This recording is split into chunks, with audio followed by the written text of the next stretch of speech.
Coba kamu bayangin deh, suatu skenario yang lumayan ekstrim. Bayangin ada korban kecelakaan pesawat yang badannya tuh udah hancur berkeping-keping nggak bersisa. Atau jenazah yang dikremasi jadi abu, terus abunya disebar ke tengah laut lepas. Oke, visual yang lumayan gelap ya buat permulaan. Iya, emang agak gelap. Tapi gini, selama berabad-abad kan kita diajarkan kalau persis setelah kematian, tubuh jasmani kita ini bakal dipukul, diinterogasi, dan dihimpit bumi di alam kubur. Nah, pertanyaan logis paling mendasarnya tuh, gimana caranya malaikat menyiksa segenggam abu? Wow, itu paradoks biologis dan teologis yang jarang banget berani diomongin orang secara blak-blakan loh. Bener banget sih, kayak tabu aja gitu ngomonginnya. Iya kan, karena begitu kamu melempar pertanyaan soal abu kremasi tadi, seluruh kerangka pemahaman tradisional tentang kematian yang selama ini udah pakem, itu otomatis langsung retak. Kamu kayak dipaksa buat mempertanyakan ulang apa sih yang sebenarnya terjadi sama kesadaran manusia pas monitor jantung udah nunjukin garis lurus. Dan retakan itulah yang bakal jadi pintu masuk eksplorasi kita hari ini. Kita bakal ngebedah sebuah argumen yang bisa dibilang udah memicu perdebatan panas selama hampir 20 tahun terakhir. Ah, ya. Saya tahu persis arah pembicaraan kita ini. Kita bakal bahas analisis teologis dari Agus Mustafa. Tapi sebelum kita mulai masuk lebih dalam ngebedah pisau analisisnya, ada satu garis batas yang harus banget saya perjelas di awal. Silakan, ini penting banget konteksnya. Karena materi kita ini bersinggungan langsung sama interpretasi teks agama dan keyakinan, misi kita di sesi eksplorasi ini sama sekali bukan buat bertindak jadi hakim ya. Kita nggak lagi nentuin siapa yang benar atau siapa yang sesat. Betul, kita murni cuma mau ngelaporin aja. 100%. Kita cuma mau membongkar kerangka kerja si penulisnya. Gimana dia pakai hukum alam buat menguji dogma, dan gimana dia membaca ulang teks-teks kuno tersebut secara rasional. Dan jujur aja, pendekatan analitis kayak gitu tuh sangat esensial. Yang bikin materi ini memikat tuh bukan cuma kesimpulannya, tapi metodologinya itu loh. Metodologinya gimana tuh maksudnya? Penulisnya kan nggak asal ngelempar klaim kosong ya. Dia itu pelan-pelan ngebangun ulang arsitektur pemahaman kematian dengan ngegabungin realitas fisika, dunia nyata, sama teks-teks primernya. Oke, kalau gitu mari kita mulai dari detik pertama banget setelah kematian itu terjadi. Ada narasi gede yang udah nempel di kepala jutaan orang nih. Katanya, begitu pengantar jenazah pergi, bakal datang dua malaikat, Mungkar dan Nakir, buat buka pengadilan pendahuluan di alam kubur. Iya, narasi interogasi kubur ya, itu sangat umum. Nah, di sumber kita ini, si penulis membongkar mitos itu dari akarnya. Dia secara tegas bilang, kalau proses pengadilan sama malaikat di alam barzah itu, sama sekali nggak punya dasar di teks primernya. Oh menarik, argumen utamanya apa? Argumennya simpel tapi kuat. Dia bilang, Al-Quran secara eksplisit udah ngunci status kalau satu-satunya hakim itu cuma Tuhan. Terus, jadwal pengadilan kosmik itu juga baru akan digelar nanti pas hari kebangkitan, atau Yaumul Hisab, bukan di fase transisi alam kubur. Jadi maksudnya malaikat itu sama sekali nggak punya yurisdiksi buat ngejalanin sidang atau ngasih vonis di sana? Tepat banget. Coba deh, let's unpack this pakai kacamata hukum modern. Biar kamu yang dengerin juga lebih gampang ngebayanginnya. Gimana tuh analoginya? Bayangin kamu dapat panggilan sidang perdata nih. Terus kamu disuruh nunggu di lobi ruang tunggu pengadilan negeri. Tiba-tiba, ada dua staf admin atau hakim tingkat bawah yang langsung mencecar kamu pakai pertanyaan penentu nasib. Di ruang tunggu lobi. Iya, di ruang tunggunya. Mereka langsung ngasih vonis dan mengeksekusi hukuman detik itu juga.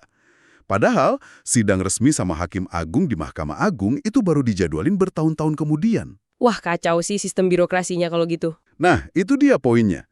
Secara logika birokrasi, bukankah sidang pendahuluan di ruang tunggu itu bikin pengadilan agung di akhir zaman nanti jadi mubazir dan gak ada gunanya? Analogi ruang tunggu itu pas banget sih nangkep inti masalahnya. Tapi ada satu layer lagi yang pengen saya tambahin dari cara kerja si penulis ini. Oh ya, silakan. Disinilah kelihatan perbedaan metodologinya. Dia tuh nggak cuma ngeliat ketidakefisiensian birokrasi aja. Dia secara ketat banget misahin informasi yang secara eksplisit ada di dalam teks primer, yaitu Al-Quran, dengan tradisi lisan atau teks kedua. Jadi dia kayak bikin filter yang ketat banget ya? Betul. Demi ngejaga konsistensi konsep ketuhanan tadi, bahwa cuma Tuhan yang berhak jadi hakim, dia meminggirkan narasi soal malaikat yang menginterogasi itu. Karena detil itu kan sebenarnya nggak ada di teks primernya. Oke, ini memicu konsekuensi logis yang masif banget dong. Kalau kita hapus proses pengadilan di ruang tunggu tadi, ruang kubur itu tiba-tiba jadi kosong melompong. Kosong dari aktivitas yudisial ya. Iya. Nah, pertanyaan berikutnya. Kalau nggak ada pengadilan, apa eksekusi hukuman fisiknya tetap ada? Dan disinilah penulis benar-benar berbenturan sama keyakinan arus utama. Benturannya sekeras apa emangnya? Dia dengan tegas menolak gagasan adanya siksa fisik di alam kubur. Titik. Alasannya balik lagi ke biologi. Kayak yang kita bahas di awal tadi soal abu kremasi. Ya. Benturan antara logika fisik sama realitas jasmani yang udah hancur. Benar. Badannya kan udah nggak wujud.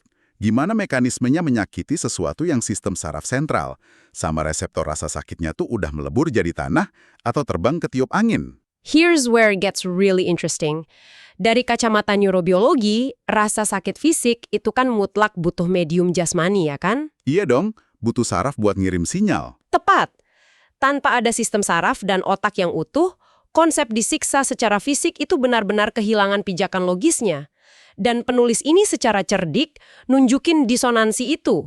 Maksudnya disonansi gimana? Ya, dia nolak gagasan kalau Tuhan tuh udah nyiptain hukum fisika dan biologi yang super presisi di dunia nyata, tapi kok malah dilanggar sendiri dengan cara yang nggak nyambung di alam kubur. Tapi, tunggu dulu. Saya mau ngasih pushback sedikit nih. Secara logika biologi, nyiksa abu kremasi emang kedengeran aneh. Tapi, sumber materi kita kan juga nyebutin kalau ada narasi detail banget dari teks sekunder atau hadis. Narasi soal hukuman fisiknya. Iya, deskripsinya tuh horor banget loh. Ada malaikat bawa palu besi godam raksasa, terus dipukulin tepat di antara dua mata jenazah, sampai teriakannya kedengaran sama semua makhluk kecuali manusia dan jin. Bahkan ada yang dihimpit bumi, digigit ular berbisa, kalajengking. Ini kan fisik banget. Betul, deskripsinya murni fisik dan brutal. Nah, pertanyaan saya, gimana caranya si penulis ngerespon detail spesifik ini tanpa kelihatan kayak lagi asal hapus teks yang dia nggak suka? Nah, justru keberanian intelektualnya kelihatan di sini. Dia nggak nutup-nutupin teks sekunder itu kok. Dia justru narik garis demarkasi yang tegas. Garis demarkasi antara apa sama apa? Antara narasi sekunder tadi sama keheningan teks primer.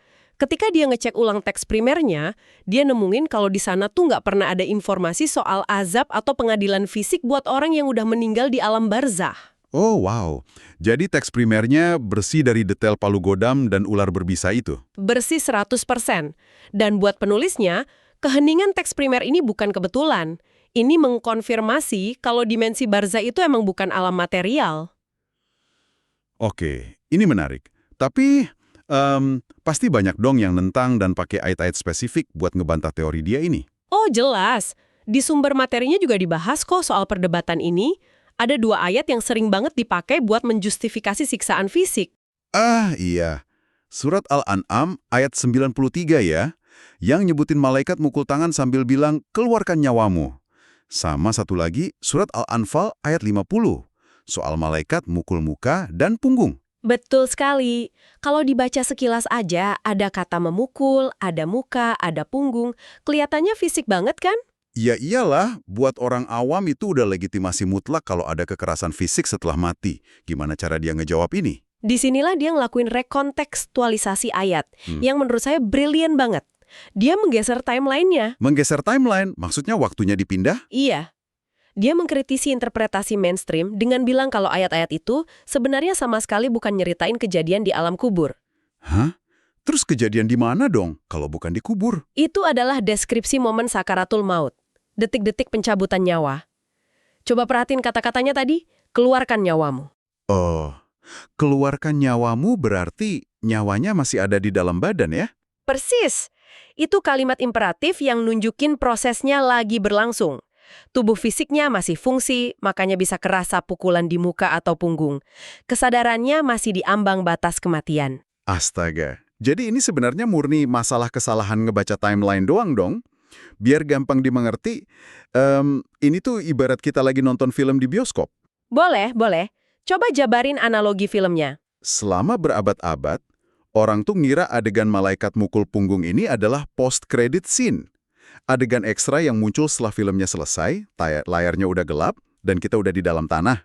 Analogi yang sangat visual. Terus, koreksinya gimana? Padahal karena teksnya secara eksplisit teriak keluarkan nyawamu, berarti ini tuh adegan klimaks di akhir film. Persis beberapa detik sebelum layarnya jadi gelap, masih bagian dari kehidupan fisik. Kelihatannya sepele ini efeknya masif banget. Iya kan? Ini langsung ngubah seluruh maknanya. Dengan narik mundur narasi ayat itu kembali ke momen sakaratul maut, penulis sukses mempertahankan argumen utamanya. Bahwa ruang tunggu alam kubur itu emang benar-benar steril dari narasi siksaan fisik jasmania. Wah, gila sih.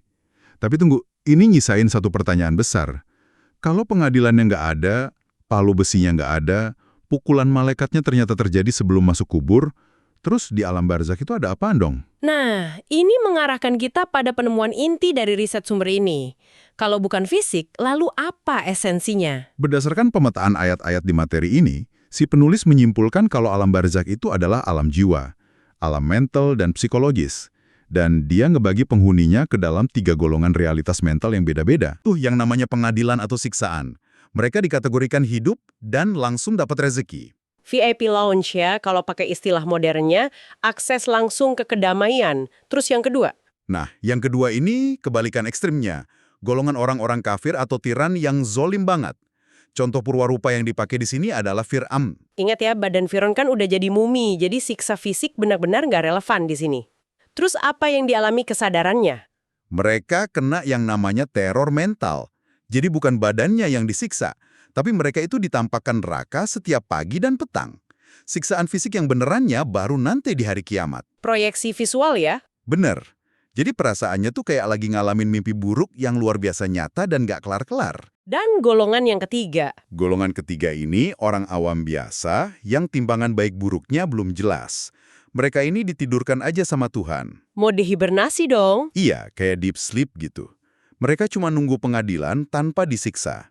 Makanya pas hari kebangkitan tiba, mereka bakal bangun kebingungan dan nanya, siapakah yang membangkitkan kami dari tidur kami? Klasifikasi yang sangat rapi dan logis, menyelesaikan anomali teologis tanpa nabrak hukum sains. Betul. Jadi buat kamu yang lagi dengerin, barzakh ini ternyata lebih mirip kayak server raksasa dengan 3 program simulasi. Ada VIP Lounge, ada mode deep sleep, dan ada simulasi virtual reality berupa mimpi buruk tiada henti buat yang zalim. Analogi teknologi yang sangat pas. Tapi ada satu yang ngeganjal di pikiran saya nih. Kalau siksaannya diganti dari dihajar palu besi raksasa, jadi sekedar teror mental, bukankah siksaan psikologis ini bisa dibilang jauh lebih ringan daripada siksaan fisik? Jujur aja, itu asumsi yang wajar sih buat kita yang masih hidup pakai badan biologis. Tapi coba kita telusuri anatomi dari penderitaan itu sendiri. Maksudnya gimana? Kan kerasa lebih nyata kalau badan kita yang sakit. Gini, justru siksaan berupa teror mental murni itu bisa jauh lebih mencekam dan nggak ada ampun. Kok bisa lebih parah dari digebukin pakai godam besi? Karena tubuh fisik kita itu punya mekanisme pertahanan, punya sekring otomatis. Kalau intensitas rasa sakit fisik di badan kamu mencapai titik maksimal, otak kamu bakal mutusin kesadaran. Oh, maksudnya kita bakal pingsan gitu? Tepat. Kamu pingsan, atau shock, atau mati. Intinya, penderitaan fisik selalu punya batas akhir karena kelelahan biologis. Ada jalan keluarnya. Wah, bener juga ya. Badan kita nolongin kita dengan cara mati rasa. Nah, sekarang bayangin dimensi mental yang dibahas tadi. Nggak ada tubuh jasmani kan? Berarti nggak ada sekring otomatis, nggak ada batas kelelahan fisik, dan jiwa kamu nggak punya kemampuan buat pingsan. Ya ampun. Kesadaran jiwa yang telanjang bulat itu terus-menerus terpapar visualisasi neraka pagi dan petang tanpa henti. Kamu harus menyerap 100% kengerian itu selamanya tanpa ada jeda. Itu adalah bentuk penyiksaan eksistensial yang terberat. Gila, merinding sih dengernya. Kalau di dunia nyata aja, teror psikologis bisa bikin orang hancur berantakan, apalagi di alam yang kesadarannya itu absolut ya. Nggak ada jalan keluar buat kabur ke alam bawah sadar. Betul. Peralihan dari siksa jasmani ke mental ini sama sekali nggak menurunkan skala kengeriannya. Paham. Oke, ini bawa kita ke konklusi yang luar biasa mendalam dari eksplorasi materi kita hari ini. Mari kita tarik benang merahnya. Eksplorasi ini nunjukin ke kita gimana menggabungkan pertanyaan logis yang super simple, kayak nasib abu kremasi tadi, dengan analisis teks yang sangat teliti, itu bisa ngasilin perspektif yang benar-benar baru. Sangat transformatif. Kita berhasil memisahkan momen sakaratul maut sama alam kubur. Dan ini otomatis ngubah pemahaman kita. Dari yang tadinya ngebayangin ruang kubur itu penuh siksaan fisik berdarah-darah, ternyata realitasnya adalah teror psikologis dan mental yang jauh lebih absolut. Sintesis yang sangat indah antara sains dan teks, gak saling meniadakan. Nah, karena kita udah di penghujung diskusi kita, biasanya kamu selalu punya satu pemikiran provokatif buat dibawa pulang sama pendengar kita nih. Tentu, setelah membedah semua ini, ada satu hal yang terus mengganggu pikiran saya. Apa tuh? Kalau fase awal setelah kematian itu pada dasarnya adalah murni pengalaman mental dan psikologis, entah itu bentuknya mimpi buruk atau kedamaian jiwa, ini memunculkan satu pertanyaan besar buat kita semua di saat ini. Terkait kehidupan kita yang sekarang? Iya, seberapa besar kekuatan pikiran kita sendiri? Jangan-jangan nih, cara kita ngebangun kualitas mental, cara kita ngatur kedamaian batin, dan ngelola pikiran kita sehari-hari saat ini, itulah yang kelak bakal ngerakit surga kita sendiri, atau justru ngebangun ruang penyiksa terbesar kita di alam selanjutnya. Wow.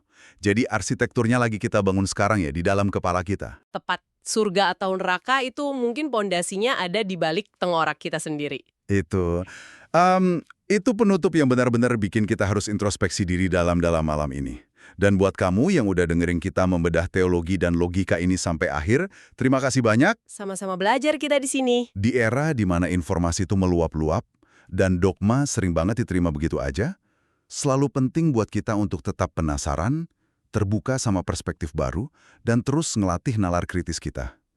Sampai jumpa di sesi eksplorasi kita selanjutnya.